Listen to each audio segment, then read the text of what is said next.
Is the world necessary? This is the number one question that I get asked here on YouTube. So I thought today I should have a go at trying to give you guys an answer. Alright, we're going to get going with that right now. Let's start with, what do we mean by necessary? If we're saying the world is or isn't necessary, what does that mean? By necessary, we mean things couldn't have been any other way. Let's get a bit clearer on that. We're not talking about what we know, like, oh, possibly it could have been, it might have been. We're also not talking about whether something is or isn't practically possible, like, yeah, I could or I couldn't do that. And we're not talking about, oh, it's necessary because someone said we've got to do it, or because the law or whatever says we've got to do it. We're talking about the world in and of itself.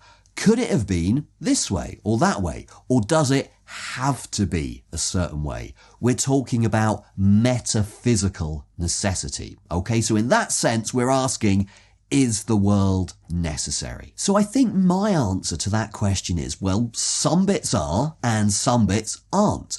Some features of the world I think are clearly necessary. They have to be the way they are. So look at the facts of maths or of logic and even some bits of philosophy. Take a mathematical truth, 1 and 1 is 2. It doesn't just happen to be like that. It has to be like that. Also in logic, if the premises entail the conclusion, then they have to. It has to be the case. If the premises are true, the conclusion's true. That's a necessary fact. It's a fact kind of about the world given by logic. Okay, so some bits of the world are necessary. And I also think that some of the things that we talk about in philosophy, if they're true, then they're necessarily true. You know, philosophers argue about whether numbers exist, or whether properties, the ways things are, whether they exist, or whether causation is a real thing, whether there's a real causal relationship in the world. Well, I think if those things are true, if those philosophical theories are true, they're necessarily true. So these are aspects of the world that are necessary.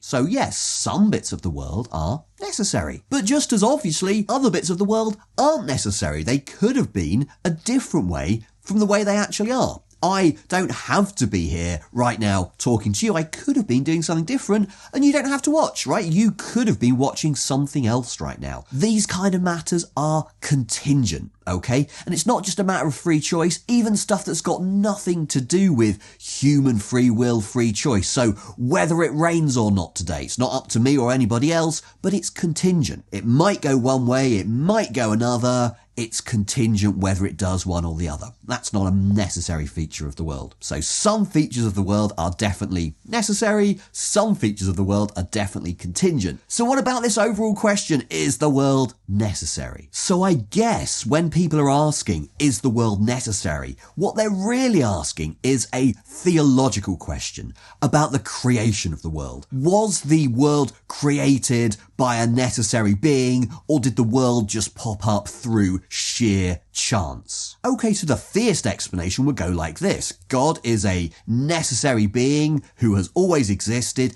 and created the universe, our world, and that explains why we're here. Our universe isn't purely a matter of chance, it was created by a necessary being. So for me, that explanation doesn't really explain anything, even if you believe in the existence of God. We're trying to explain the origins of the universe. The assumption here is the universe can't always have been there, so something has to have created it. So we posit God as the cause, the creation of the universe. But what about God? Has God always been there, or was God created? Well, if we say that God was also created by something else, then we've just pushed the problem back one step. We haven't really got anywhere. If on the other hand we say, no, God wasn't created, God has always been there, God is necessary, then we're allowing that there's at least one thing, God, that wasn't itself created. We're allowing that there is this one thing that has always existed. Wasn't created, it's always been there. So if we're allowed to say that one thing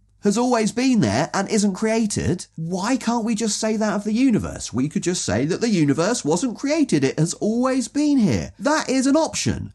It doesn't really explain anything, but neither does the explanation involving God. They're as good as each other. Neither of those explanations really gets to the heart of what we want to have explained when we're talking about the origins of the universe.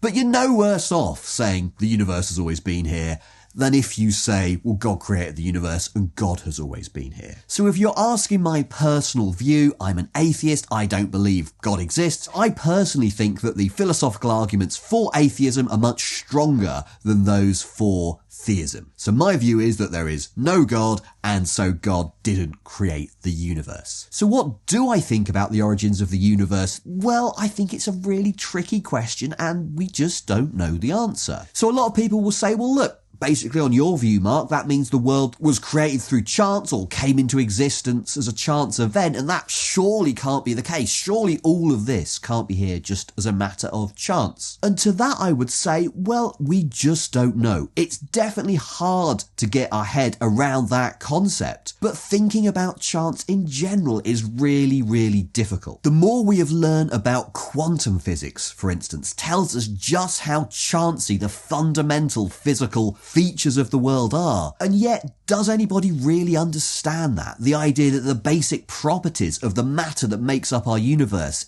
has got chance right at its core. We can theorize about that in physics, but whether anybody really understands it is a different matter. I think that stuff is really, really difficult. So we know that there are deeply chancy processes in the universe. We don't really understand them. So it seems to me like, yeah, maybe all of this could have come about through chance.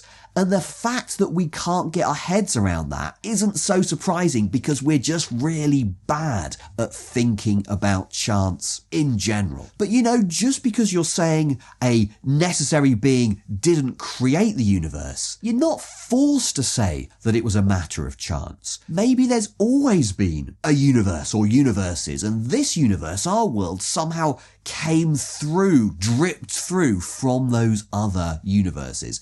Who knows? Maybe one day science, cosmology will tell us or give us a clearer picture of what's going on here. These ideas are really, really complex. We basically don't have the conceptual apparatus to reason through them in a really clear way. So I'm basically saying we don't know where the universe came from. And it's not so surprising that we don't know because we kind of aren't kitted out conceptually for working out these kind of answers. But what I am pretty sure of is that giving a religious answer, saying that God created the universe, doesn't help us out. As far as I'm concerned, that answer doesn't really provide any clarity at all. So throughout this video, I've been talking about a concept of God as a necessary being who's the creator of the universe. Now, that's not the only way to understand the concept of God. In fact, it's pretty difficult philosophically to work out how we should understand that concept. If you want to go deeper into those kind of issues, go and take a look at this video over here. I want to thank all my Ko-Fi supporters for supporting the channel and making this content possible. Thank you so much for watching, and I hope to see you guys back here soon.